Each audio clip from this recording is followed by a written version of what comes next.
है। आपकी पूरी जो भाव भंगिमा है वो ये प्रदर्शित करती है कि आपकी अंदर की भी बहुत सारी क्वालिटीज को रिफ्लेक्ट करती है। तो ये सब चीजें कई बार क्या होता है कि आप बाई बर्थ सीख के नहीं आते, वो चीजें आप धीरे धीरे सीखते हैं और वो एक प्रोसेस एक दिन में या 2 दिन में नहीं होती है, लगातार अपने आप पे काम करना पड़ता है। और सब लोग जानते हैं कि अगर आपने अपने आप को मैनेज करना सीख लिया तो निश्चित रूप से आपको सफलता से कोई रोक नहीं सकता। और सबसे जरूरी चीज है सेल्फ डिसिप्लिन। आप अगर कोई लक्ष्य निर्धारित करते हैं, आपने अपनी एक कोई मंजिल सोच रखी है कि हमें इसको पाना है, तो उसके लिए आपको सतत प्रयास करना पड़ेगा। कई बार क्या होते हैं, हम लोग टारगेट्स तो बना लेते हैं, 2-3 दिन बड़ा जोश में आकर के हम लोग बड़ी लगते हैं ये पूरा टाइम शेड्यूल है और इस तरीके से करेंगे। 2 दिन बाद आपका जोश ठंडा होगा। आपकी कंसिस्टेंसी बनी रहनी चाहिए। आप लगातार उसके लिए कितना क्वालिटी टाइम दे पा रहे हैं। क्वांटिटी टाइम महत्वपूर्ण नहीं कि आपने कहा कि हम 10 घंटे पढ़ ले रहे हैं जाकर के, लेकिन आपने उस 10 घंटे में वास्तव में क्या सीख पाया। हो सकता है कि कोई एक व्यक्ति हो जो 4 घंटे पढ़ करके और जो आपने 10 घंटा पढ़ा है उससे ज्यादा इफेक्टिव तरीके से उसने गेन किया हो। तो महत्वपूर्ण ये है कि आप क्वालिटी टाइम किस तरीके से अपना मैनेजमेंट करते हैं, अपनी कम्युनिकेशन स्किल्स कैसे बेहतर करते हैं, अपनी राइटिंग स्किल्स कैसे बेहतर करते हैं। कई बार क्या होता है कि हम देखते हैं बच्चे हैं, पीजी में भी हैं, यूजी और पीजी में, और अगर वो एक एप्लीकेशन लिख के आते हैं तो वो ढंग की एप्लीकेशन नहीं है। आप अपनी जो बात कहना चाह रहे हो एप्लीकेशन में नहीं लिख पा रहे, किसको संबोधित करना है, उस बात को किस तरीके से लिखना है। आपकी अगर एक पेज की एप्लीकेशन है वो इस तरीके से हो कि सामने वाला जिसके पास आप दे रहे हो पूरी तरीके से समझ जाए, आपको बताना ही ना पड़े। तो चाहे राइटिंग स्किल्स हो, कम्युनिकेशन स्किल्स हो, या जितनी भी आप अपनी लाइफ में जो अपनी पर्सनैलिटी की ग्रूमिंग के लिए कर सकते हैं वो आपके लिए लाइफ लॉन्ग हेल्प करे। मैं अपना व्यक्तिगत एक्सपीरियंस बताता हूँ। मैंने कभी नहीं सोचा था कि टीचिंग फील्ड में मैं आऊँ। मेरी बैठे हुए हैं रिटायर्ड आईपीएस साहब हैं, मेरी शुरुआत से इच्छा थी कि मैं एडमिनिस्ट्रेटिव सर्विसेज में जाऊँ। ग्रेजुएशन के बाद में मैंने उसी दिशा में तैयारी शुरू की। सबसे पहले आप क्या होता है कि आपका जीएस मजबूत होना चाहिए। कोई भी कॉम्पिटिटिव एग्जाम देंगे, जनरल स्टडी आपकी, चाहे आपकी पॉलिटी हो, चाहे इकोनॉमिक्स हो, चाहे हिस्ट्री हो, ज्योग्राफी हो, करंट अफेयर्स हो, ये सब चीजें बेहतर होनी चाहिए।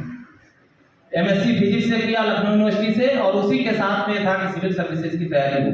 लेकिन कुछ सिचुएशंस ऐसी हुई कि जो है तुरंत ही हमने पहला अटेम्प्ट में आईएएस दिया, पहले अटेम्प्ट में पीसीएस दिया और पीसीएस के इंटरव्यू तक पहुंचा। पीसी और आईएएस का मैंने मेंस फिजिक्स और मैथ दे करके दिया। उसी साल मेरा नेट जेआरएफ हो गया और मुझे विश्वास नहीं था कि ये जेआरएफ हो जाएगा। और जब रिजल्ट उस समय टाइम्स ऑफ इंडिया में आता था, मुश्किल से इतना आया करता था, उसमें मेरा नाम जेआरएफ में स्कॉलरशिप मिलती थी। तो उस समय फिर तुरंत कमीशन से पोस्ट आ गई और तुरंत ही मेरा सिलेक्शन हायर एजुकेशन कमीशन में हो गया। मुझे 1 साल भी वेट नहीं करना पड़ा एमएससी के बाद। हालांकि फिर मैंने तैयारी की, मैं पीसीएस के इंटरव्यू दिया। पोस्ट जो अप्रोप्रिएट है एसडीएम की मुझे नहीं मिल पाई और मैं चाहता था कि डिप्टी कलेक्टर, डिप्टी एसपी पर ही जाऊंगा, इसके अलावा नहीं जाऊंगा। उसके नीचे भी पोस्ट मिली। आईएएस में इंटरव्यू 2 दिए लेकिन सिलेक्शन नहीं हुआ।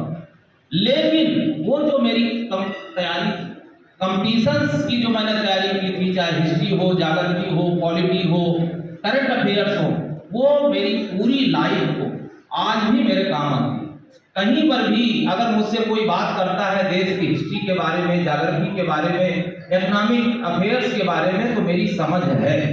जरूरी नहीं है कि आप कोई तैयारी करें और आप सिलेक्शन नहीं पाएंगे, तब भी आपको पूरे जीवन में फायदा देने वाली है।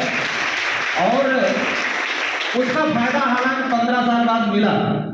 जब प्रिंसिपल्स की पोस्ट आई और मैंने अप्लाई किया तो उसमें 30 क्वेश्चंस जो हैं वो जीएस के थे और 70 क्वेश्चंस हैं Indian education system, UP university act, UGC act, UP higher education act, ये सब चीजों के थे। लेकिन 30 क्वेश्चंस थे और मैं आपको बताऊं कि 30 में मेरे 28 नंबर उसमें आए, क्योंकि वो मेरा पुराना एक्सपीरियंस था, मेरी तैयारी थी और वो मेरे दिमाग में चीजें थी।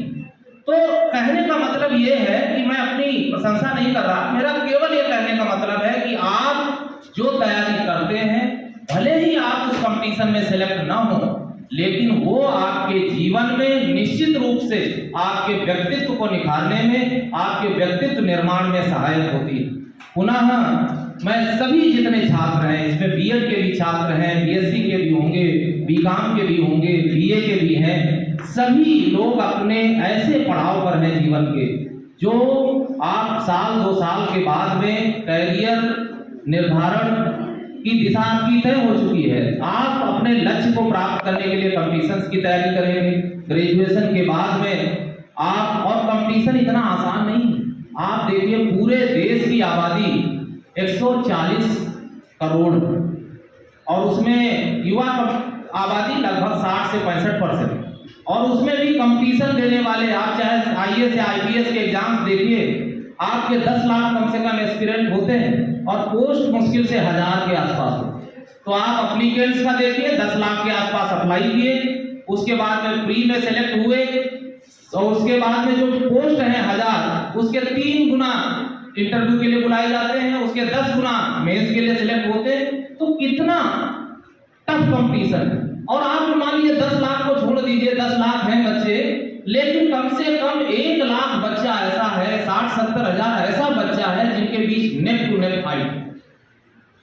10 लाख में से 60-70 हजार हैं जिनके बीच में बहुत नजदीकी कंपटीशन, और उनमें आपको अपनी जगह बनानी, चाहे कोई कंपटीशन हो, एसएससी का हो, चाहे पीसीएस का हो, चाहे आईएएस का हो, कोई भी कंपटीशन देख लीजिए। आपके लिए ऐसे भी कंपटीटर्स हैं जो 4 साल पहले से तैयारी कर रहे हैं, 5 साल पहले से तैयारी कर रहे हैं, उनका एक लेवल पहुंच चुका है, और आप अभी शुरुआत कर रहे हैं। तो पहले तो आपको उसके लेवल पर पहुंचना है, और फिर आपका कंपटीशन शुरू होगा। अभी तो आपका कंपटीशन ही नहीं, आप उनके लेवल पर पहुंचे, तब उनके लेवल पर जाकर के आपका कंपटीशन होगा। तो मैं ज्यादा समय नहीं लूंगा, हमारे बीच में मुख्य वक्ता हैं, वो अपने बातों में सब चीजों को कहेंगे। मैं पुनः सभी अतिथियों का स्वागत करता हूं, मुख्य तौर पे हमारे मुख्य वक्ता श्री हरीश कुमार जी, और साथ साथ में बड़ाल जी, दुबे जी, बहुत बहुत आपका पुनः आभार। महाविद्यालय में आप आए हैं हमारे बच्चों को मोटिवेशनल स्पीच देने के लिए, और इसी तरीके से आगे भी आप आते रहेंगे। इन्हीं बातों के साथ में आपका पुनः आभार प्रकट करता हूँ। बहुत बहुत धन्यवाद।